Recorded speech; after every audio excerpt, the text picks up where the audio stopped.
അപ്പോൾ ട്രിപ്പ് പോണതിന് മുന്നേ ഒരു ചെറിയ ഷോപ്പിംഗ് നടത്താനുണ്ട്. കാരണം നമ്മൾ കുറച്ച് മീറ്റൊക്കെ മാരിനേറ്റ് ചെയ്ത് കൈ പിടിക്കാമെന്ന് വിചാരിക്കുന്നുണ്ട്.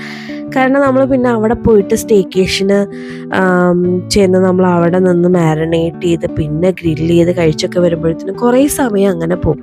അപ്പോൾ നമ്മൾ അതിനാവശ്യമായിട്ടുള്ള ഒരു ലിസ്റ്റൊക്കെ പ്രിപ്പയർ ചെയ്തിട്ടുണ്ട് നമ്മളെല്ലാവരും കൂടെ. അപ്പോൾ അത് മെയിനായിട്ട് നമ്മൾ ചിക്കനും ഫിഷും പോർക്കും ഒക്കെയാണ് മേടിക്കണത് ഗ്രില്ല് ചെയ്യാനായിട്ട്. അപ്പോൾ ഫിഷ് നമ്മൾ സാൽമണാണ് മേടിച്ചേട്ടാ. എൻ്റെ ഒരു കസിനും ഫാമിലി ഇവിടെ ഉണ്ട്. അപ്പം ചേച്ചിയുടെ ബർത്ത്ഡേ ആണ്. അപ്പോൾ അതിന് പോകണം. അപ്പോൾ ഷോപ്പിംഗ് പെട്ടെന്ന് കഴിച്ചിട്ട് വേണം അങ്ങോട്ട് പോകാനായിട്ട്. ഒട്ടും ടൈമില്ല. പൊന്നൂസ് വീട്ടിൽ പോകണമെന്ന് പറഞ്ഞുകൊണ്ടിരിക്കുകയാണ്. കാരണം കയ്യിലുള്ള കിൻഡർ ജോയ് മെൽട്ടാവും. അപ്പോൾ വീട്ടിൽ ചെന്നിട്ട് വേണം കഴിക്കാൻ. ഡ്രസ്സൊക്കെ മാറ്റണം എന്ന് വിചാരിച്ചു, പക്ഷെ അതൊന്നും നടന്നില്ല. കാരണം ലേറ്റ് ആവുമായിരുന്നു. അവർ ഓൾറെഡി നമുക്ക് വേണ്ടിയിട്ട് വെയിറ്റ് ചെയ്തുകൊണ്ടിരിക്കുകയായിരുന്നു. അങ്ങനെ കേക്ക് കട്ടിങ് ഒക്കെ കഴിഞ്ഞിട്ട് ചേച്ചിയുടെ വക നല്ല അടിപൊളി ഗീ റൈസും ബീഫ് കറിയും ഉണ്ടായിരുന്നു. അപ്പം അതൊക്കെ കഴിച്ച് നൈസായിട്ട് ടാറ്റാ ബൈ ബൈ പറഞ്ഞ് ഇറങ്ങി.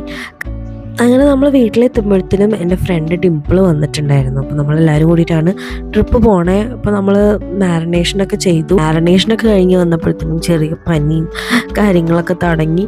അപ്പോൾ പിന്നെ പാക്കിങ്ങൊക്കെ പെൻഡിങ്ങിലാക്കി. രാവിലെ എങ്ങനെയെങ്കിലുമൊക്കെ ചെയ്യാമെന്ന് വിചാരിച്ച് കുക്കിങ്ങൊക്കെ കഴിഞ്ഞപ്പോഴത്തേനും പിന്നെ നമുക്ക് കിടന്നുറങ്ങി.